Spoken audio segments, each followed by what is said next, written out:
Merci à Jésus ce matin. Béni d'avoir l'amour de Dieu ce matin. Je crois réellement que c'est un mot d'encouragement, de motiver. On a besoin de s'encourager les uns les autres. Il y a un texte dans la Bible, je crois, qui dit que chacun dit à son frère courage. Et j'aimerais vous parler de cet homme-là. J'ai eu l'occasion d'apporter ce message, et puis dans la semaine, là, je sais pas, il y avait ce message qui rendait sur mon cœur, et puis j'ai remis des points, c'est comme ça, la parole de Dieu. On n'apporte jamais de la même façon un message. J'ai vraiment à cœur de vous apporter ça. Peut-être aussi par rapport à l'église qui se construit, puis tout ça, on va en parler. Mais je suis motivé, puis j'ai envie de vous encourager ce matin, de motiver l'église. Dites Amen. Le thème de mon message, c'est Asaph. Son nom veut dire celui qui rassemble. Quel beau titre.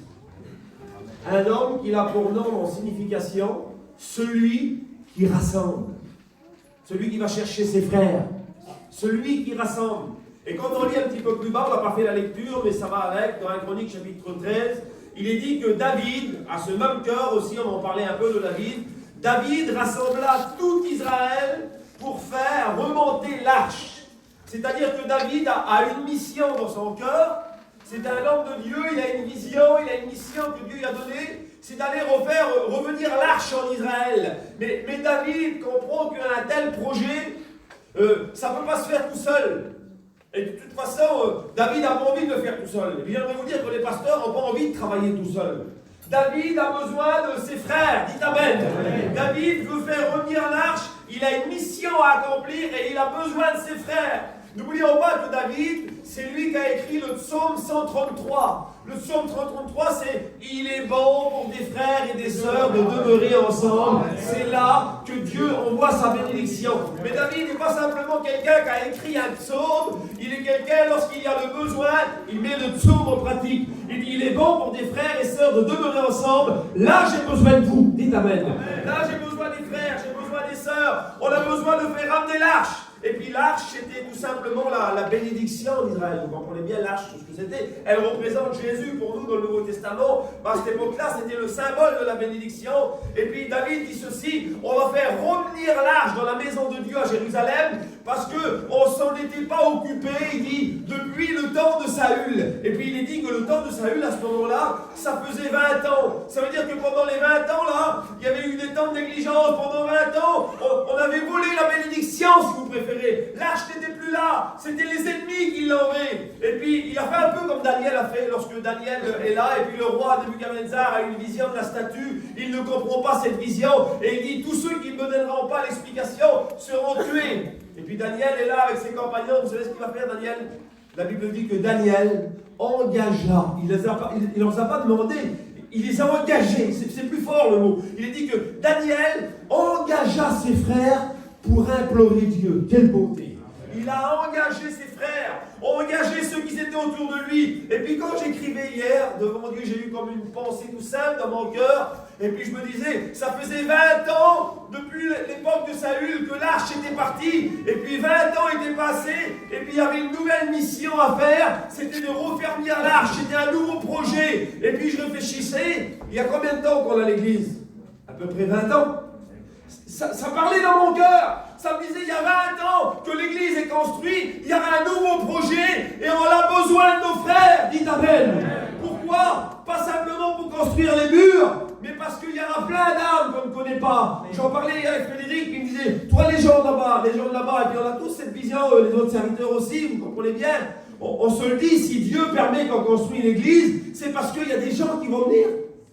Des gens qu'on ne connaît pas forcément. Et puis nous, on ne s'attend pas à ce qui va se passer. On est là, on a le feu, on lance le projet. Et puis David, il dit comme ça. Il dit, ça faisait 20 ans. Il dit, quand ne s'était pas occupé assez peut-être, je le dis pour ma part aussi, peut-être que c'était comme ça. L'église grandit. Mais Dieu voit plus loin. Nous dites Amen. Merci à Dieu pour ce qui s'est fait depuis 20 ans. Vous comprenez bien que je ne suis pas là pour dire ce qui s'est passé, c'est pas terrible. Moi, je suis avec eux depuis 20 ans, depuis les frères, j'étais tout jeune chrétien, comme l'église, ça construit, on chantait des cantiques, on était là. Mais il y a des temps qui passent, et puis Dieu permet des fois d'autres temps pour que des âmes arrivent. Est-ce que vous êtes d'accord avec ça? Depuis 20 ans, il dit voilà, et j'ai marqué ça, que cette église-là, bientôt qu'on va avoir, elle soit l'arche. Dites Amen. L'arche pour ceux qui ont besoin, l'arche pour ceux qui vont venir. Et puis il est dit que ce fut en ce jour que David Donc il a ce projet, mais il dit que ce fut en ce jour que David, il ne le fait pas tout seul, chargea pour la première fois Asaph et ses frères de célébrer les louanges de l'Éternel. Et au verset 37, il est dit ceci: David laissa Asaph devant l'arche afin qu'il soit continuellement de service. Et David, il laisse Asaph avec son équipe là. Il dit voilà, il faut pas qu'on s'en équipe une fois, puis qu'on laisse tomber, qu'on dit c'est beau, puis qu'on regarde, et puis des spectateurs, on n'en a pas besoin. On a besoin des acteurs, on a besoin des personnes qui travaillent, on a besoin des personnes qui s'engagent. Et puis David est là, il dit, ce fut pour la première fois qu'on a décidé de louer Dieu, on a décidé que l'arche va revenir, mais on va mettre une équipe, on va mettre Asaph. C'était un chant, celui qui chantait, celui qui composait, celui qui faisait la louange avec son équipe. Il dit on va le mettre là avec son équipe, afin qu'il soit, et le petit mot là il m'a touché, afin qu'il soit continuellement de service. Vous savez à quoi je pensais? Un pompier. Je pensais à ça quand j'écrivais ça, ça n'a rien à voir. Mais si, je pensais à ça. Je pensais que si un pompier il n'est pas de service, et puis il passe devant une maison qui est en feu, est-ce qu'il va dire ah je peux pas aujourd'hui, je peux pas, il y a le feu, je peux pas y aller? Vous croyez, j'imagine pas un pompier faire ça, moi. J'imagine un pompier essayer de se débrouiller les moyens qu'il a, mais il va aller chercher une personne. Pourquoi? Parce que c'est son service. Vous comprenez bien? Même un policier qui n'est pas de service, mais qui voit quelqu'un qui fait une infraction, même si lui, il n'a pas le pouvoir tout de suite d'arrêter la situation, il va téléphoner à ses collègues. Il est de service. Est-ce que vous comprenez? Un chrétien est continuellement de service. Il est constamment dans l'œuvre de Dieu, même s'il n'est pas toujours au haut de l'estrade. Et puis, c'est bien souvent à côté de l'estrade qu'il est en service, bien souvent. Parce que l'estrade, il n'est pas tous les minutes, vous comprenez bien. Mais par contre, dehors, il y a du service. Vous comprenez. Si on veut que les gens viennent dans la nouvelle église, si on veut que l'arche soit là, il faut qu'on soit continuellement de service. Et il est dit que David, pendant que Asaph et son équipe étaient là, vous savez, c'était un relais. La même personne ne peut pas faire toujours la même chose, ne peut pas faire toutes les choses, mais plusieurs personnes, c'est un relais. On a mis en place les jeunes tous les dimanches, on essaye d'être là, mais quand on n'est pas là, on sait que la frère est là. Vous comprenez, le but, c'est pas que tous les pasteurs soient là d'un seul coup, le but, c'est qu'il y ait un relais. Le but, c'est qu'il y ait un jeûne et prière à chaque dimanche. Et ceux qui n'ont pas venu le dimanche dernier peuvent venir dimanche. Vous comprenez ce que je veux dire? Le but, c'est que ça marche. Et si on veut que ça marche, il faut être ensemble. C'est celui qui rassemble. Et puis il est dit que David retourna chez lui pour aller bénir sa maison. David avait besoin dans son foyer, dans sa maison, c'est pas pourquoi à ce moment-là. Mais il est dit ceci. David retourna chez lui pour bénir sa maison, mais il laisse Asaph avec son équipe. Ça veut dire que David peut compter sur Asaph. Vous comprenez ça? Il sait que c'est un homme fidèle. Il sait que cette personne-là, moi je ne suis pas là, mais je sais, je ne suis pas tracassé. Il y a des frères qu'on sait qu'il est là, il va le faire la chose. On n'a même pas besoin de lui dire, on le sait qu'il sera là. Vous comprenez bien? On n'a pas besoin de lui dire de A à Z, tu vas faire comme ça et comme ça. Pourquoi? Parce que lui, il a autant à cœur que moi. Vous comprenez ce que je veux dire? Quelqu'un qui a l'œuvre de Dieu à cœur, on n'a pas besoin de lui dire 50 paroles, la chose se fait. Je remercie les diacres pendant le mois qu'ils ont pris, et je le dis, c'est pas pour faire bien, mais j'ai été béni à travers l'attitude des diacres. Il y a des nouveaux garçons que c'est la première fois qu'ils ont travaillé dans l'église là. Et puis à chaque fois, ils me téléphonaient, qu'est-ce que t'en penses? Si on fait ça, on fait ça. Je sentais qu'il y avait un désir de faire bien. Vous comprenez ça? Et quand il y a un désir de faire bien, Dieu voit ça. Dieu connaît les cœurs. Et puis, un homme fidèle, j'ai marqué ça, il est comblé de bénédictions. Quelle beauté, un homme fidèle. Un homme fidèle n'est pas simplement béni. Imaginez-vous la fidélité. Il n'est pas question de faire des grandes choses, là. Il est question d'être fidèle dans ce que Dieu nous a demandé. Et un homme fidèle, il est comblé de bénédictions. Asaph, j'ai marqué ça. Celui qui rassemble, là. Vous savez, c'est quoi sa vision à lui? Sa vision, c'est que l'œuvre de Dieu grandit. Et pour que l'œuvre de Dieu grandisse, Asaph et David ont compris une chose. Ils ont compris qu'on doit s'entourer des gens bénis. Vous n'avez pas besoin de gens bénis. Vous n'avez pas les gens qui vous apportent quelque chose. Vous n'avez pas les gens à leur contact qui a quelque chose de bon. On va les voir, on sait qu'il y a un mot de Dieu. On va les voir, on sait qu'il y a quelque chose de bon dans leur cœur. Même s'ils n'ont pas les mots. Leur présence, des fois. La présence de quelqu'un qui est béni, ça reflète. Vous comprenez ça? Et puis il est dit ceci que les mauvaises compagnies, pas pareil, les mauvaises compagnies, ça corrompt les bonnes mœurs, les bonnes habitudes qu'on a. Quand on va souvent avec des gens qui parlent, il est dit que même le rapporteur, vous savez ce qu'il fait le rapporteur? Il divise les amis. Ah, c'est bien, Seigneur. On a des copains, on est bien, et l'autre il nous dit quelque chose sur lui, on n'a pas forcément envie d'écouter ça. C'est pas à nous qui nous a fait quelque chose, c'est à lui. Mais lui, il ne peut pas le garder pour lui. Alors il va le dire à l'autre. Et l'autre, il n'avait pas l'idée d'avoir des pensées sur l'autre. Mais maintenant, Maintenant, il est impliqué dans l'affaire. Le rapporteur divise les habits. Et puis, Jésus dira dans Matthieu 12 que celui qui n'assemble pas, il disperse. Imaginez-moi un petit peu. Oui, mais moi, je ne veux pas être quelqu'un qui disperse. Je veux être un Asaph. Celui qui rassemble. C'est ça qui m'intéresse. Celui qui rassemble. Et puis donc, il va établir des hommes. Je vous ai dit, il n'est pas tout seul dans l'affaire. Asaph, David vont établir des hommes. Et ils vont établir comme portier à la porte du temple Osa et Obed-Édom. Qui c'est ces hommes-là? On ne les connaît pas trop. Quand on lit la Bible, on connaît plus Matthieu, Marc, Luc, on connaît l'apôtre Paul. Mais ça, c'est des noms un peu qu'on ne connaît pas trop dans l'Ancien Testament. Mais je me suis intéressé à ça. Pourquoi David va mettre ces hommes-là? Vous savez qui était Obed-Édom? Obed-Édom avait reçu dans sa maison l'arche pendant 3 mois. C'est lui, il a dit ceci, celui, l'Éternel bénit sa maison à celui-là et tout ce qui lui appartenait. Parce qu'il s'était passé un fait en Israël et puis l'arche ne devait plus être là à cet endroit-là. Et puis il y a un homme qui est là et il dit moi je veux bien mettre l'arche dans ma maison. Il y en avait qui avaient eu peur de l'arche parce qu'il y avait eu un fait compliqué, on en parlera un petit peu après. Et puis Obed-Édom est là, puis David il dit tu veux la prendre l'arche toi?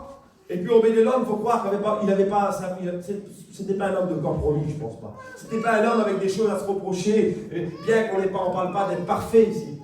Mais c'était un homme, je pense, qui vivait dans la sainteté de sa maison. Que c'est beau. Un foyer qui vit dans la sainteté, un foyer qui vit la vie de Dieu, ses enfants, avec sa famille, il est vrai. Et puis Obed-Édom, il est là, il dit moi, oui, je veux bien l'arche. Vous savez ce qui se passe au moment où l'arche est dans sa maison? Elle reste 3 mois dans sa maison. C'est pas une petite chose. Imaginez-vous l'arche. Aujourd'hui, on voit des émissions, ils essayent de voir s'ils pourraient retrouver l'arche, mais l'arche, on ne retrouvera pas. C'était Dieu qui avait permis à ce moment-là que c'était le symbole de la bénédiction. Et c'est Jésus l'accomplissement de l'arche de l'Ancien Testament. Aujourd'hui, ce n'est pas grave qu'on ne retrouve plus l'arche. On a notre arche, on s'appelle Jésus, dit quand même. Et puis, à ce moment-là, l'arche était grand, c'était la bénédiction. Et puis, quand cet homme-là prend l'arche et il la met dans sa maison, vous savez ce qui se passe à ce moment-là? Parce qu'il fait un sacrifice quand même, lui. Il la met dans sa maison, l'arche. Il n'avait peut-être pas un palais, cet homme-là. C'était un petit homme simple, les Lévites de Jérusalem de l'époque, avec les petites maisons qu'on voit en Israël. Oui, mais à cause qu'il fait cet acte-là, écoutez, Dieu bénit la maison d'Obed-Édom et tout ce qui lui appartenait. Imaginez-vous un petit peu bien qu'on pense. Dieu bénit cet homme, il bénit son foyer et tout ce qui lui appartenait. Ça veut dire, tout ce qu'il avait, Obed-Édom, c'était pour Dieu. Ah, c'est beau, Seigneur. Tout ce qu'il avait dans son cœur, dans sa maison, vu que l'arche était là, il disait à Dieu, Seigneur, toi, je n'ai pas grand-chose, j'ai voulu que l'arche soit là. Mais si j'ai quelque chose, Seigneur, c'est pour toi. Oui, parce que trop de chrétiens disent, j'ai donné mon cœur à Dieu. C'est bien d'avoir donné son cœur à Dieu. Sinon, on ne serait pas sauvé. C'est la plus grande des choses. Mais en tant que chrétien, ça va plus loin que ça. Une fois qu'on a donné notre cœur à Dieu, l'apôtre Paul dira dans les Corinthiens, Romains 12, il va dire, offrez vos corps. Vous comprenez ça? C'est quelque chose à offrir. Offrez vos corps, il dit. Seigneur, peut-être qu'il y en a qui disent ce matin, mais qu'est-ce que je t'offre? Je suis un chrétien, mais qu'est-ce que je t'offre, Seigneur? J'ai écouté un petit témoignage d'un chrétien qui parlait bien gajo, un pasteur, et ça peut peut-être faire rigoler, mais c'est une réalité. Qu'est-ce qu'on offre? Et il dit, pasteur, il dit, je suis embêté, il dit, pourquoi? Il dit, le pasteur. Il dit, ouais, il dit, parce que, tu sais, je fais ma dîme, il dit, j'avais mon travail, je gagnais 150 €. Et 10%, je donnais 15 € à Dieu dans la dîme. Et il dit, je le faisais tellement facile, c'était pas beaucoup à donner 150 €, je donnais 15 €, voilà, on est resté 135 ou 150, c'était pareil. Mais il dit, maintenant j'ai un problème, je gagne 15 000 €. Et il faut que je gagne 1 500 €. Il dit, c'est dur, pasteur. Qu'est-ce que vous me conseillez? Et puis le pasteur a un petit peu rigolé, et puis il a dit, Seigneur, diminue les revenus de mon frère. Vous comprenez? Ça fait peut-être rigoler, c'est sûr. Mais il semblerait que quand on a plus, alors si Dieu nous donne plus, on n'est plus capable de donner plus. Mais quand on lit dans la Bible, c'est pas ça. Il dit que l'Éternel bénit sa maison et tout ce qui lui appartenait. Ça veut dire que si Obed-Édom était béni, s'était capable de donner quelque chose, c'est parce que Dieu l'avait béni. Il est dit dans 2 Chroniques, chapitre 14, Deutéronome, lorsque l'Éternel t'aura béni, tu donneras la dîme dans la maison de l'Éternel. Lorsque l'Éternel t'aura béni, est-ce que vous comprenez qu'on parle d'une œuvre, on dit être impliqué dans l'œuvre, et puis c'est mon église, alors j'ai le droit de le dire, et puis devant Dieu, j'avais un petit peu de tracas pour parler de ces petites affaires-là. Parce que vous n'en pas des inspecteurs, vous comprenez bien, dans mon cœur, moi j'ai un désir que l'œuvre a grandi là. Mais je sais aussi peut-être qu'il y en a beaucoup qui disent c'est bien, c'est beau, ça va être bien, mais est-ce que tu donnes pour Dieu? J'ose le dire. Je cite aucun nom aussi, moi je suis pas au courant des personnes. Mais est-ce que ton cœur est pour Dieu? Tu veux que ça avance? Mais est-ce que tu es prêt à faire le sacrifice là? Je ne peux pas donner si tant, ben donne-moi! Mais donne quelque chose! Implique-toi dans l'œuvre! Fais quelque chose! Et puis d'autres pourront dire oui, mais moi je ne peux pas! Ah oui, l'autre il a plein de sous, il peut donner, mais moi j'ai pas grand chose, alors je ne peux pas donner! On a écouté le témoignage de David, mon oncle, il avait expliqué. Il avait gagné 15 euros, hein, David? Non, 15 francs. 15 francs à l'époque. Comment il t'avait donné? 1 franc 50. Il avait mis 1 franc 50 dans la dîme. Alors ça fait peut-être rigoler. Et le lendemain, il a été chiné, t'as fait combien? 1 million. Et t'as mis combien? 100 000. Il a mis les 10%. Il avait gagné à rien. Il avait donné le petit peu des 10%. Mais comme il avait gagné beaucoup le lendemain, il avait fait un autre métaux. Il avait pu dire, ah Seigneur, t'as vu, c'est dur, hier, j'ai rien fait. Oui, mais quand on lève l'œuvre, est-ce que vous comprenez que c'est pas une affaire d'argent, c'est une affaire de cœur? Écoutez ce qu'il est dit dans 2 Corinthiens Romains. Il est dit ceci: la bonne volonté, quand elle existe, elle est agréable en raison de ce qu'elle peut avoir à sa disposition et non de ce qu'elle n'a pas. Est-ce que vous avez compris? Je relis. Écoutez ça. La bonne volonté, il dit. La bonne volonté, elle est agréable. Mais qu'est-ce qui est agréable à Dieu? La grosse somme d'argent? Celui qui la donne, gloire à Dieu? Non, il dit, elle est agréable en raison de ce qu'elle peut avoir. Ah, c'est ça qui est agréable à Dieu. J'ai ça, j'ai pas grand-chose. Mais il dit, elle n'est pas agréable en raison de ce qu'on pourrait avoir. Parce que c'est trop facile de dire, moi, j'ai pas comme l'autre, alors c'est pas la peine que je mette mes 10 euros puis mes 20 euros. Si, Dieu a autant de plaisir de voir que tu mets un petit billet que celui qui en a plein. Parce que tu le fais avec ton cœur. Amen. La bonne volonté. Alors ici, celui qui a plus, il doit donner, mais celui qui a moins, ne peut pas dire j'ai rien donné. Dans l'Ancien Testament, on offrait un taureau, un bélier pour les sacrifices. Mais Jésus avait pensé au plus pauvre, il avait dit le plus pauvre fera quelques galettes, un effort de fleurs de farine. Et puis croyez-moi que le sacrifice, il est autant agréable que le bélier et le taureau. Parce que Dieu, c'est pas tout ça, il dit la terre m'appartient, le ciel est mon trône, la terre on marche sur pied. Quelle maison pourriez-vous me bâtir? Comme si que nous on pourrait faire des choses. Non, il dit, c'est pas la quantité des choses, c'est avec le cœur que vous allez faire. Est-ce que vous comprenez? Il dit, c'est ça que Dieu intéresse. Et puis, il y a plein de petits témoignages dans notre église. Quand on est depuis des années, il y a une petite soeur qui est venue trouver Frédéric. Elle avait dit, moi, j'ai pas grand-chose, c'est une dame qui est tout seule. Et puis, vous connaissez, mais je ne cite pas les noms. Elle a dit, moi, je suis veuve, et puis je touche ma petite retraite. Elle m'a dit, voilà, je donne mon petit billet sur ma retraite. C'est une dame. Elle a dit, moi, l'église, je la verrai peut-être pas. Elle m'a dit, je vais y participer. Je sais où, c'est vrai.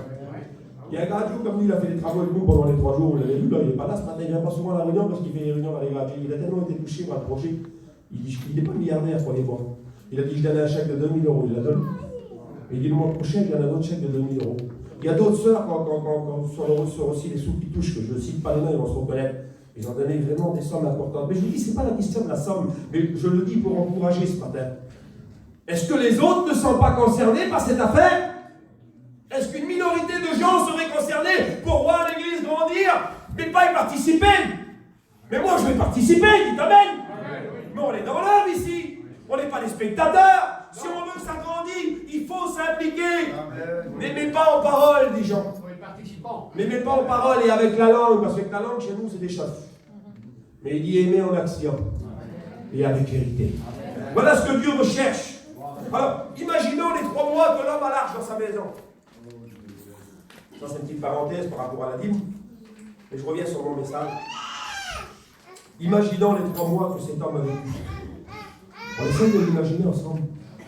L'arche arrive dans sa maison, les autres ne l'ont pas voulu, ils ont eu peur de l'arche. C'était symbole de la bénédiction, mais il ne fallait pas faire d'erreur. Hein. Il y avait l'arche dans la maison. Alors j'imagine, moi, le petit foyer, 3 mois. Écoutez, pendant les 3 mois, là, lorsque la femme faisait des affaires, c'était pas une grande maison, mais l'arche était au milieu. Comment qu'elle devait faire attention? Seigneur, les petits devaient s'amuser, puisque les enfants, c'est des enfants, que ce soit de l'Ancien Testament ou d'aujourd'hui. Un enfant, ça bouge. Vous avez vu des enfants qui ne bougent pas, vous? Les enfants devaient bouger, ils devaient courir autour de l'arche. Et puis peut-être, lorsqu'ils s'amusaient entre eux, ils devaient dire sur son petit frère, fais attention, on va toucher l'arche. T'as vu? Notre père, il a dit que c'est important, ça. Ça, c'est important. Le petit ne connaissait peut-être pas la signification de l'arche. Mais il savait que pour ses parents, c'était important. Est-ce que vos enfants savent que pour vous c'est important ça? Est-ce qu'ils savent que c'est la chose la plus importante? Ou c'est faire une bosse dans le camion, il est puni pendant 4 jours? Ou alors, qui sait que c'est ça qui est important? Est-ce que vous comprenez ce que je veux dire? Ben moi, je veux que c'est ça qui est important. Je veux que c'est ça qui est la priorité. J'ai chanté le cantique avec ma petite qui samedi me faisait rappeler tout à l'heure. On était tout petite, on avait chanté le petit cantique que j'ai écrit pour elle. J'ai grandi dans une famille où Jésus passait le premier. Et puis je ne me crame pas en disant ça. Vous êtes comme moi, vous avez fait vos enfants dans la chose de Dieu.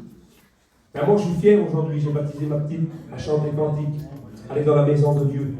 Et puis elle a fait son choix, elle aurait pu faire ce qu'elle voulait. Mais lorsqu'on a grandi dans un foyer où Jésus passe le premier, croyez-moi que les enfants sont marqués. Ils ne sont pas marqués par des belles paroles. On peut dire des mots qu'on veut. On parle souvent avec les jeunes, et puis on dit oui, moi je voudrais bien venir à Dieu, mais ma mère a fait qu'on dit les vilaines paroles. Mon père pour un oui, pour un non, mais ils ne sont pas chrétiens. Ah si, ils sont chrétiens. Est-ce que vous comprenez? Est-ce que vous comprenez ça? Est-ce que vous comprenez ça ce matin? Au milieu de ma maison, je ne mettrai rien de mauvais devant mes yeux, dit la Bible. Au milieu de ma maison, qu'est-ce que je mets? Seigneur, il est temps de faire un nettoyage. Et vous n'avez pas besoin de faire un nettoyage, vous? Il est dit que pour la fête, je fais souvent sur les fêtes, il dit la fête des pains sans levain, juste après la Pâque, et puis il y avait la fête là où c'était les parents nettoyaient la maison au balai, les femmes tard avec des petites bougies. Regardez, il ne fallait plus qu'une miette de levain dans la maison. Jésus avait dit, vous fêterez la fête, Dieu avait dit, sans levain. Alors il nettoyait à la bougie, il nettoyait au balai, il ne voulait plus rien. C'était un nettoyage spirituel. On n'avait peut-être pas besoin ce matin de faire un nettoyage. De dire, Seigneur, dans ma maison, mes enfants, je sais qu'ils font ce qu'ils veulent, ils grandissent. Je ne peux pas toujours diriger. Des fois, il y en a même qui ont des enfants qui ne sont pas chrétiens. Mais est-ce que nous mettons tout en œuvre? Est-ce que dans notre maison, il y a des choses qui les attirent? Vous comprenez ça? Il est dit que les pères des enfants juifs marquaient sur leur front ce qu'on appelle les phylactères. C'était un morceau de cuir là ici avec une petite boîte de versets. Vous voyez sur les juifs, des fois on le voit à la télé. Ça s'appelait les phylactères. Vous savez c'était pourquoi ça? C'était pour provoquer la curiosité de l'enfant. C'était pour que l'enfant dit au père, le petit enfant tout jeune, il dit, Père, c'est quoi là que tu as au front là? Parce que les enfants sont curieux. Puis le père dit, ça mon fils, c'est les commandements de Dieu. Alors viens voir, je vais t'expliquer. Quelle beauté. Prenons-nous le temps d'expliquer à nos enfants les valeurs de la Bible, les valeurs de la vie chrétienne. Avons-nous le temps, 2 minutes, de prier? On a honte, je ne veux pas prier pour les petits devant elles. Mais on n'a pas honte de parler pendant des heures. Prenons le temps pour Dieu. Si on veut que ça grandisse, ça aussi c'est quelqu'un qui rassemble. Pas rassembler peut-être une armée, mais rassembler déjà dans ton foyer. Quand tu es capable de rassembler dans ton foyer, tu pourrais essayer de rassembler un peu plus loin. Nous sommes de ceux qui rassemblent. Alors David a mis dans son équipe, donc Obed-Edom, il a mis l'arche dans sa maison. Mais il en a mis d'autres. Il a mis un homme qui s'appelait Kenania. C'est qui Kenania? Kenania, on ne le connaît pas, mais c'est marqué dans Chronique 15-22. Il est dit que lui, c'était le chef de la musique. Je me raccordais avec lui, moi.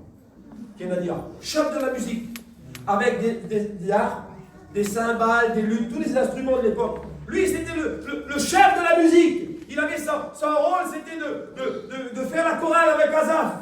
Et vous savez, c'était quoi son rôle? Ils devaient disposer leurs frères avec la musique. C'est comme si, avec des chants de louange, on peut disposer. Est-ce que vous croyez que dans une réunion, quand il y a des beaux chants de louange, le cœur s'en peut? Lui, son but, c'était ça. Il devait disposer Asaph, toute l'équipe qui était là, lui, c'était. Et son nom à lui, ça a une signification. Kenania, son nom, le chef de la musique, ça veut dire celui qui tient ferme. C'est bizarre. Regardez le nom qu'il a. Asaph, c'est celui qui rassemble, mais Kenania, chef de la musique, lui, son nom veut dire celui qui tient ferme. Et puis il semblerait qu'on ne pourra pas disposer dans nos foyers, disposer nos enfants, disposer nos familles, ceux qui s'entourent, si on n'est pas ferme dans nos décisions. Vous comprenez ça? Quelqu'un qui n'est pas ferme, il dit quelque chose, 2 minutes après, il ne fait plus. On dit, comprenez ça? Mais quelqu'un qui est ferme dans ses décisions, quelqu'un qui est ferme devant son foyer, devant ses enfants, devant sa campagne, devant ses amis, quelqu'un qui est ferme, ça veut dire quelqu'un qui ne tremble pas, quelqu'un qui a de l'assurance. J'aimerais te dire que dans cet hiver-là, il faut que tu aies de l'assurance, parce qu'il faut que ça bouge dans ton foyer. Dites amen. Il faut que ça bouge dans notre église, il faut que ça grandisse encore plus. Merci à Dieu pour le résultat des personnes qui viennent à Dieu, mais on veut plus. On veut plus de bénédiction. On va aller plus loin avec Jésus. Et puis David va mettre encore une autre personne. Vous êtes avec moi? David va mettre quelqu'un dans son équipe qui semblerait que... On ne comprend pas pourquoi David le met. Il met Obed-Edom, on comprend, il garde l'arche. Il met le chef de la musique, Kenania, mais il met aussi un homme qu'on appelle Eliab. Et j'ai voulu regarder pour pas faire d'erreur si c'était bien le même Eliab, mais c'est bien le même Eliab. En fait, c'est son frère, le frère de David, Eliab. Il va le mettre aussi dans son équipe de la chorale. Et je me suis dit, Seigneur, pourquoi il le met? Parce que quand on connaît l'histoire de la Bible, on se demande pourquoi il met un tel homme dans l'équipe. Eliab, vous savez qui c'est, hein? Eliab, c'est quand le prophète est venu là, puis qu'il a dit, Dieu m'a dit qu'il y aurait un roi ici. David, il était le petit berger, il n'était pas le roi, quoi. Il est là, et puis le prophète arrive dans la maison, il y a les fils d'Isaïe, les 7 fils sont là, et puis David est dans les champs avec les petits bergers là-bas, avec les petites brebis, et puis Dieu dit, non, il n'y a pas le roi ici, c'est pas ici, c'est dans cette maison-là, mais il n'est pas là tout de suite. Et puis, quand il voit arriver Eliab, l'homme de Dieu, le prophète, pourtant c'est un prophète, il se trempe dans son cœur, il dit certainement que c'est lui l'homme-là. Ça va être lui le roi. Il voit la carrure, il voit l'homme de guerre. Et puis Dieu lui parle tout de suite dans son cœur, il dit non. Écoute Samuel, tu te trempes. Il dit toi tu regardes à ce qui frappe les yeux, le regard. Il dit moi je ne suis pas comme toi. Moi je regarde là. Regarde ce qui se passe au cœur. Et il dit lui, non seulement c'est pas lui, mais il dit lui en plus je l'ai rejeté. Et il dit pas ça pour les autres frères. Écoutez pourquoi je vous dis ça. Il l'a rejeté, lui. Qu'est-ce qui se passe? On comprend pourquoi il l'a rejeté. Parce que quand Dieu lui dit c'est pas lui, il insiste. Et est-ce que tous les enfants sont là? Est-ce que tous les gars? Ben, il y a quelqu'un, mais on sent bien que le père n'est pas trop confiant. Il n'a pas trop confiance dans David. Vous savez, des fois, même si les gens disent lui, ah, ça ne sortira pas, regarde le foyer dans lequel elle a grandi. Lui, il veut servir Dieu. Elle, ça va être une femme de Dieu, mais non. Oui, mais ça, c'est les gens. Mais Dieu, lui, il ne dit pas comme ça. Et puis, lorsque David arrive dans la maison, et puis tout de suite, Dieu dit oui, c'est lui. Donc, David est loin. Vous comprenez bien l'histoire, David est loin, ça va être lui le futur roi. Le temps passe, il n'est pas encore le roi sur le trône, mais il est loin, il a reçu l'onction. Et croyez-moi qu'un homme qui a reçu l'onction, il fait du travail. Il ne fait pas beaucoup de bruit, mais il fait du travail. Quand le temps passe, on ne sait pas s'il y a 2 mois ou 3 mois, il dit que le père dit va là-bas sur le champ de bataille. Il y a un homme qui s'appelle Goliath, il insulte l'armée d'Israël. Il faut que tu ailles là-bas, mon fils, pour aider tes frères, pas pour combattre, pour leur emmener de la nourriture, des fromages, des pains. Et puis lorsque David arrive, il veut les aider, le sentiment est bon. Et qu'est-ce qui se passe? C'est que Eliab est là, et puis regarde David, il dit je connais la malice de ton cœur. T'es venu pour voir le combat, hein? C'est pour ça que t'es venu, hein? Et puis David dit non, c'est pas pour ça que je suis venu. Et puis Eliab lui fait du mal. Eliab jette des flèches à David. Vous savez ce qui se passe? Un homme qui a reçu l'onction, un homme qui est béni, écoutez, il n'a pas envie de se battre avec Eliab, son frère, même s'il a fait beaucoup de mal. Il dit qui c'est qui insulte l'armée de l'Éternel là-bas? Il voit les cris de Goliath. Goliath, c'est le diable. Il dit moi j'irai et je me combattrai. David n'a pas envie de se battre avec ses frères. Pourquoi il y a des personnes que constamment ils sont toujours en train de se chamailler, constamment ils critiquent l'autre, constamment ils sont là en train de dire ça va pas, vous n'avez pas fait assez bien, vous auriez dû faire mieux, vous auriez dû aller voir l'autre là-bas. Et puis constamment il y a des gens qui critiquent. Pourquoi? Parce qu'ils n'ont pas assez d'huile. David a reçu l'onction. Il a le droit de crier, il a le droit de dire toi bientôt je serai le roi, toi je te fais enlever de ta place, toi tu seras même plus un combattant. Non, David n'est pas cet homme-là. Et bien plus que ça, le temps passe et David est là avec le chef de l'armée, il est là avec Asaph et puis le temps a passé. Eliab, on ne sait pas ce qu'il avait vécu, Eliab. On ne sait pas s'il a changé ou s'il est encore dans son état. Mais une chose est sûre, c'est que David veut lui laisser une chance. Dites amen ce matin. David il dit moi je le veux dans mon équipe. Seigneur, il veut dans son équipe. Oui, il met Eliab dans son équipe. Parce que David a l'amour de Dieu dans son cœur. David veut être un homme qui rassemble, pas un homme qui divise. David a besoin de ses frères. Là, c'était son frère dans la chair, mais il a besoin de ses frères. Un homme a dit cette parole, écoutez, aimer savoir, c'est humain. C'est humain, on aime bien savoir des choses. Mais il dit savoir aimer, c'est divin. Et David n'est pas simplement quelqu'un qui aime savoir, il sait aimer. Un autre a dit, les hommes ont l'amour du pouvoir. On écoute à la télé aujourd'hui, c'est un qui se bat pour être le président, puis le premier ministre. Ils ont l'amour du pouvoir. Mais ils n'ont pas le pouvoir de l'amour. C'est différent. Hein? Ça, c'est différent. C'est différent le pouvoir de l'amour. Mais qui c'est qui peut nous donner ce pouvoir d'aimer quelqu'un, de lui donner un poste, un travail, de le faire travailler dans une œuvre, alors qu'on sait qu'il a plein de défauts, qu'il a plein de misère? Comment qu'on va faire pour faire ça? Il est dit que l'amour de Dieu est répandu dans nos cœurs par le Saint-Esprit. C'est le Saint-Esprit qui est capable de faire ça. Tu n'es pas capable de travailler avec telle personne, tu n'es pas capable d'aller voir ta soeur parce qu'elle t'a fait du mal. Mais quand l'amour de Dieu, c'était le témoignage du temps de la guerre, c'était, vous l'avez écouté peut-être, ça s'appelait Marie Ten Boom. Il y a eu un film qui est sorti, un film chrétien. Elle a sauvé des dizaines de juifs, des familles, des enfants avec sa sœur Betty. Et puis il est dit que le temps est passé, et puis qu'elle a vu sa sœur se faire prendre par la Gestapo à l'époque. Elle a été torturée dans les mille misères et elle est morte là devant elle. Vous l'avez accepté ça? Elle est morte devant sa sœur, torturée. Et le temps passe, la guerre finit, cette femme elle reste fidèle, elle reste chrétienne. Et puis il est dit que malgré ça, le temps passe et puis elle est là, elle témoigne. Puis c'est une femme qui a appris partout, elle va écrire des livres. C'est une femme de Dieu. Et puis elle est là devant l'estrade, elle donne son témoignage devant des centaines de personnes. Vous savez, donner son témoignage de ce qu'on a vécu, c'est dur déjà. De l'avoir accepté, de l'avoir pardonné, c'est une chose. Et là, il se passe quelque chose, c'est que là, dans le peuple, elle aperçoit quelqu'un. Elle aperçoit un homme qui avait été là quand sa sœur avait été torturée. C'était le gardien qui participait à la chose. Et puis à la fin de la réunion, elle n'arrive plus à témoigner, elle tremble. Et puis les gens viennent lui dire merci pour ton témoignage, il va lui serrer la main. Et puis cet homme arrive, il sait que c'est lui. Et il parle pas, puis il baisse la tête. Il dit merci ma sœur pour la force que vous avez eue de nous pardonner. Et puis elle ne joue pas une comédie. Elle fait pas pour eux. Elle est là devant tout le monde. Elle a des mains au ciel. Vous savez, quand on est sincère, elle dit Seigneur, j'ai pas la force de le pardonner. J'arrive pas, Seigneur. Mais par ta grâce, je veux essayer. Et elle l'a pris dans les bras. Et puis ça a été le pardon pour elle. Est-ce que vous comprenez que quelqu'un qui rassemble, il est capable aussi de pardonner son frère qui lui a fait du mal? C'est dur, c'est pas facile. Seigneur, j'arrive pas, je m'en sortirai pas. Mais par la grâce de Dieu, pas par nos moyens. C'est possible, dites amen ce matin. David a mis aussi Ethan. Son nom veut dire douceur. C'est quelqu'un qui ne s'emporte pas facilement. Est-ce qu'il y a de la douceur dans ton foyer? Est-ce qu'il y a de la douceur dans ta vie pour les autres? Que votre douceur soit connue de tous les hommes. Le Seigneur est proche. C'est la Bible, ça.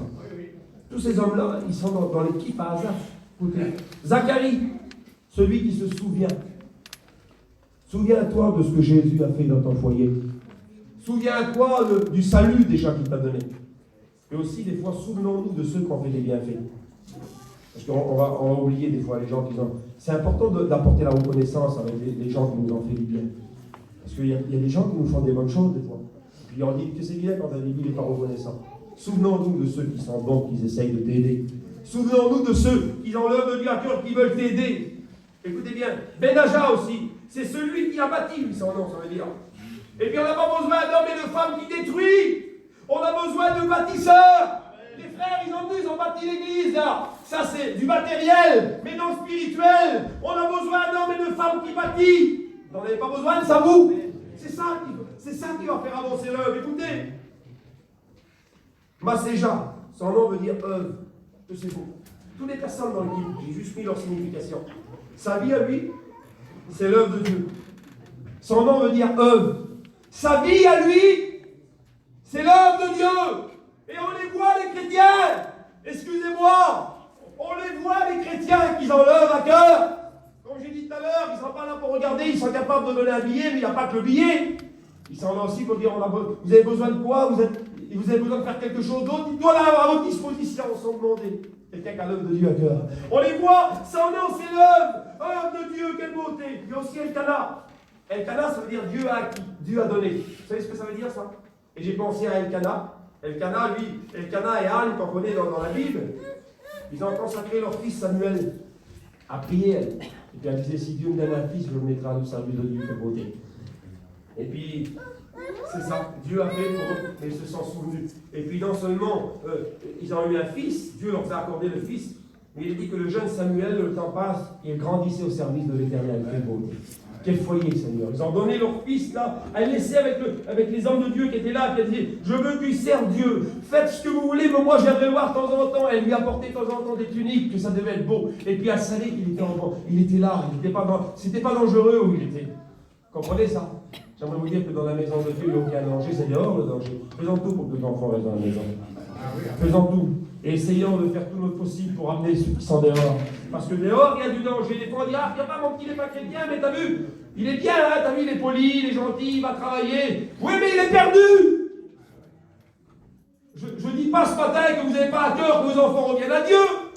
Mais il y a certaines personnes qui semblerait qui se sont contentées de cette situation en disant, ben Dieu, il ira bien. Non, il faut tenir ferme, il faut combattre. Il faut passer du temps dans la prière, il faut passer du temps dans le jeûne. Si on veut que ça change, il faut agir, dit Amen. Si on veut que ça change, il faut agir. Et puis non seulement il grandissait devant l'Éternel, mais plus tard il est devenu le prophète Samuel. C'est quand même pas rien. Le prophète Samuel. Et bien j'ai marqué ça, nos enfants seront marqués par notre témoignage. Vous êtes d'accord avec ça? Nos enfants seront marqués par notre témoignage. Il y avait beaucoup d'expériences à dire, mais je passe vite, c'est bientôt terminé. Et il est dit que les enfants, justement, de la chorale en question, la chorale d'Azaph, les enfants de Asaph, Obédédom, et puis toutes ces personnes-là, David, il est dit ceci dans le texte. Ils furent vaillants pour l'Éternel. Quelle beauté. C'est terrible. C'est pas eux qui ont fait l'œuvre, c'est les parents. L'autre, il a pris l'arche, l'autre, il a accepté son frère qui avait du mal. Et tout ça, avec le temps, on ne se rend pas compte. J'aimerais vous dire que tout le travail que vous avez fait pour Dieu pendant des années, vous ne se rendez pas compte, mais tôt ou tard, ça a une répercussion sur vos enfants. Vous comprenez ça? Même si on n'a pas toujours été à la hauteur. Je le disais le jour, ma mère, elle est là. Ma mère, c'est difficile, elle a un foyer compliqué. Puis ma mère, voilà, elle n'a pas toujours été comme il faut. Je le dis, c'est ma mère, elle est là. C'est pas toujours la grande femme de Dieu, elle a plein de problèmes, Tinda. Mais malgré tout, elle est là. Vous comprenez ça?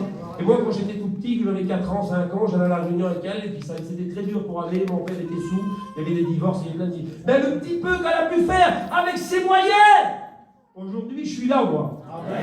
Vous comprenez ça? Nos enfants seront marqués par notre témoignage. Il faut agir, il faut aller, et il faut qu'on continue. La promesse est pour vous, dira, et pour vos enfants, que c'est beau. Il y a une promesse pour vos enfants. Asaph, là, il a écrit 12 psaumes dans la Bible.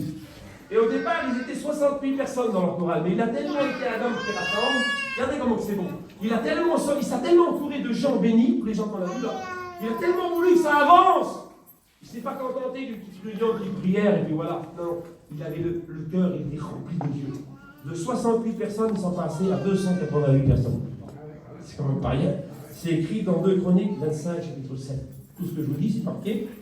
Soyons de ceux qui rassemblent pour que l'œuvre de Dieu grandisse. Même s'il faut pardonner à Eliab, même s'il faut aller à s'humilier, je veux avancer, Seigneur. Peut-être que je n'avance pas, peut-être que je ne peux pas aller plus loin, parce que j'ai une situation qui n'est pas réglée encore. David comprenait très bien que s'il voulait que la chorale grandisse de 68 à 288, il fallait qu'il pardonne à Eliab. Vous comprenez ça? Est-ce que la réponse est bien fait? Bon, alors on ne dit pas, il est là, mais c'est pas grave, je ne vais pas pardonner, mais on va y faire un petit travail. Oui, mais dans ton cœur, il y a quelque chose. Vous comprenez ça? Quand dans le cœur, il y a quelque chose, ça n'avance pas.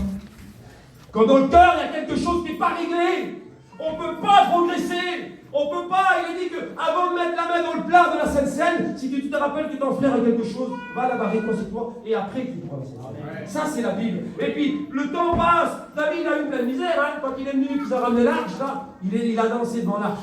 Charles, il est arrêté là, il a dansé aussi. Et puis, il est dit que sa femme, elle regardait par la fenêtre, et puis elle l'a méprisé dans son cœur. Elle a dit, allez voir cet homme-là. C'est écrit comme ça. Elle dit, c'est un homme de rien. C'est écrit comme ça. À la personne pour rien, il a dansé.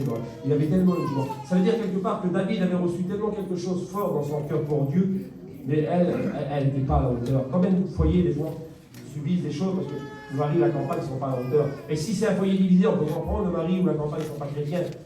C'est difficile, malgré tout, il y en a qui sont là, puis qui essayent d'aller jusqu'au bout. Et puis je crois que Dieu peut faire quelque chose pour eux. Dites amen ce matin.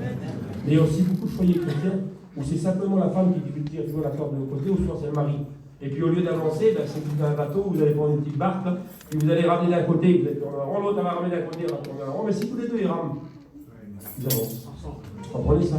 Si deux s'accordent pour la terre, on peut demander quelque chose. J'aime bien ce chant. Ah oui, cela leur est accordé par le Père. Amen. Si deux s'accordent, il n'est pas normal qu'un foyer chrétien, que c'est toujours le même qui rame. Il faut pousser, il faut avancer. Est-ce que vous voulez que ça bouge dans vos foyers? Ah oui. Et puis David venait aussi de subir une grande chose, c'est que cette personne, quand il touchait l'arche, il venait de mourir. Et c'est justement pour ça qu'on l'a mis. L'arche, qu'on l'a mis dans la maison d'Obédédom pendant 3 mois, parce qu'il y avait quelqu'un qui avait voulu toucher l'arche et il était mort, parce que c'était pas un lévite, ça c'est une autre explication. Mais David était là, puis au départ il ne comprend pas David. Après il a compris qu'il fallait retourner au lit, qu'il fallait que ça soit des lévites, il l'avait compris après. Mais au départ David ne comprend pas. Puis David c'est un homme comme vous et moi, un homme avec un cœur vrai, un homme qui est rempli de Dieu, qui est capable de tuer un géant, de tuer Goliath, mais que 2 minutes après il a en miettes. C'est un humain. Comme Élie était un homme de la même nature que nous. Et puis David est là, puis le jour où cet homme meurt, qu'il a touché l'arche, là, il est dit que David ne comprend pas, il est frustré, il est même en colère. David a même peur de Dieu. Il dit, Seigneur, qu'est-ce qui va se passer alors? Si quelqu'un touche l'arche et il meurt. Et puis Dieu, le temps passe et il comprend. Après, il lit, et puis il voit que c'était pas comme ça qu'il fallait agir. Mais j'aimerais vous dire qu'à ce moment-là où il y a plein de frustration, à ce moment-là où sa femme ne le comprend pas, à ce moment-là où son père lui a fait du mal et il doit le pardonner, c'est dur. Vous savez ce qui se passe? Celui qui rassemble à Asaph, il arrive auprès de David avec son équipe et il dit, ça va aller, on va s'encourager. Dites amen. On a besoin que l'Église fasse ça. On a besoin que l'Église dise à son frère, encourage. Encourage, ça va aller. Même si tu n'arrives pas, tu verras. Vous savez, Asaph, lui qui rassemble, là, il est comme David. Je termine. À un moment, il a failli tomber. Je ne connaissais pas le psaume 73, où c'est lui qui l'a écrit. Il a dit, mon fils allait fléchir en voyant la réussite des autres. Il ne comprenait pas que pour certains, ça allait bien, et puis lui, ça n'allait pas. Et puis, il se pose des questions. Et puis après, il dit, rentrer dans la présence de Dieu. Vous savez, quand on rentre dans la présence de Dieu, comme j'ai dit tout à l'heure avec David, quand il a l'ancien, il est capable de tuer un Goliath, mais aussi de pardonner à Eliab, son frère qui a fait du mal. Et puis il est là, il rentre dans son frère. Et c'est là qu'il dit cette fameuse parole qu'on met dans nos cantiques. Il dit, maintenant j'ai compris que m'approcher de Dieu, c'est bon. Dieu sait. Et j'aimerais vous dire qu'en se rapprochant de Dieu, il s'est rapproché de ses frères. Comprenez ça? En se rapprochant de Dieu. Des fois, tu n'as pas la force d'aller te rapprocher de certaines personnes par rapport à des situations. Mais ce matin, si tu t'approches de Dieu avec un cœur vrai et sincère, alors Dieu permettra que tu te rapproches de tes frères, que tu te rassembles. Parce que si on n'est pas tous rassemblés, vous savez qu'on peut être unis, on peut être réunis, mais pas unis. Il dit que l'église de Jérusalem étaient tous rassemblés dans le même lieu, ils étaient réunis, mais ils étaient unis dans le travail. Aucun ne disait que ces biens lui appartenaient. Ils partageaient en commun, ils allaient visiter la veuve, l'orphelin, ils partageaient les réunions, ils étaient ensemble. Ils n'étaient pas simplement dans un lieu, parce qu'on peut être tous là ce matin, puis qu'il y en a 30 ou 40 des personnes qui sont vraiment actives dans l'œuvre de Dieu, et que les autres constamment, ils disent on verra la prochaine réunion, on verra, oui, il faudrait que je change. Mais tu ne changes pas. Arrête de dire oui, mais change. Prends une décision ferme. Celui qui tient ferme, Kenania, un homme qui est ferme dans sa décision. Je lis ce que Pauline m'a donné. Qui est mon téléphone? C'est qui qui a Écoutez, parce que je fais travailler un petit peu Pauline, c'est mon voisin. C'est un petit moyen aussi. Il n'est pas chrétien, mais c'est pas grave. Je dis, je dois prêcher sur un message. Il m'a dit, attends, je vais te chercher les... Il aime bien les messages, il aime bien la Bible. Est-ce que vous comprenez qu'un petit geste tout simple, des fois, peut faire toucher le cœur de quelqu'un? En le faisant lire à lui des choses, ça y intéresse. Il m'a envoyé l'histoire biblique, c'est un petit peu long l'histoire, mais je vous l'ai dit en plus, Seigneur, vous m'accordez 2 minutes? Oui, on a le temps, Il y avait un homme juif qui possédait une boulangerie. Il a survécu à Auschwitz. Il a dit une fois, tu sais pourquoi c'est que je suis encore en vie aujourd'hui? J'étais un enfant, il dit, juste un adolescent. À l'époque, nous étions dans le train, dans un wagon, en train d'être emmenés à Auschwitz. La nuit est arrivée et il faisait froid, mortellement froid, dans ce wagon. Les Allemands allaient laisser les voitures sur le côté des voies. Du jour au lendemain, parfois pendant des jours, on avait faim, sans nourriture, et bien sûr, pas de couverture pour nous garder au chaud. A-t-il dit. Assis à côté de moi était un juif plus âgé. Ce juif était bien aimé de ma ville natale, que j'ai reconnu. C'était un homme qui était aimé. Mais je ne l'avais jamais vu comme ça. Il frissonnait de la tête aux pieds. Et il avait l'air terrible. Donc j'ai enroulé mes bras autour de lui et j'ai commencé à le frotter pour le réchauffer. J'ai frotté ses bras, ses jambes, son visage, son cou. Je l'ai supplié de s'accrocher. Toute la nuit, j'ai gardé l'homme au chaud comme ça. J'étais fatigué, j'étais gelé, j'étais un enfant moi-même. Mes doigts étaient engourdis, mais je n'ai pas arrêté de le frotter. La chaleur sur le corps de cet homme, les heures et les heures ont passé par là. Enfin, la nuit est passée, le matin est arrivé et le soleil a commencé à briller. Il y avait de la chaleur dans la cabine. Et puis j'ai regardé autour de moi, dans la voiture, quelques-uns des autres juifs dans la voiture, à mon horreur. Tout ce que j'ai pu voir, c'était des corps gelés. Tous étaient morts. Tout ce que j'ai pu entendre, c'était un silence mortel. Personne d'autre dans cette cabane n'a traversé la nuit. Ils sont morts de gel. Seulement 2 personnes ont survécu, le vieil homme et moi. Le vieil homme a survécu parce que quelqu'un a gardé au chaud. J'ai survécu parce que j'ai réchauffé quelqu'un d'autre. Laissez-moi vous dire le secret du christianisme. Quand tu réchauffes le cœur des autres, tu seras réchauffé toi-même. Comprenez ça? Celui qui rassemble, c'est celui qui est capable de prendre son frère, sa soeur, et de dire, ça y est, tu passes par des moments difficiles. Ça y est, que tu as dit ça, ça y est, que tu m'as fait ça. Moi, je veux que l'œuvre grandisse. Moi, je veux que mon foyer avance. Moi, je ne veux pas juste avoir une belle église comme les frères, mais je veux que les âmes viennent à Dieu. La Bible dit que quand l'église de Jérusalem était ensemble, qu'ils étaient, écoutez, juste ça, ils étaient un cœur et une âme. C'est comme s'il y avait une seule personne. Il y en avait des centaines. Il y a eu une prédication où 3000 personnes s'est converties. Deuxième prédication de la contre-pierre, 5000 âmes se sont converties. Pourtant, il est dit qu'ils étaient un cœur et une âme. Pourquoi? Ils étaient dans le travail, dans l'unité. Et il est dit juste après que chaque jour, les âmes s'ajoutaient à l'église. Vous comprenez qu'il n'y a pas d'autre solution pour amener les âmes à l'église, c'est d'essayer de les rassembler. De se rassembler ensemble et d'aller les chercher pour les rassembler dans notre église. En prie, Seigneur,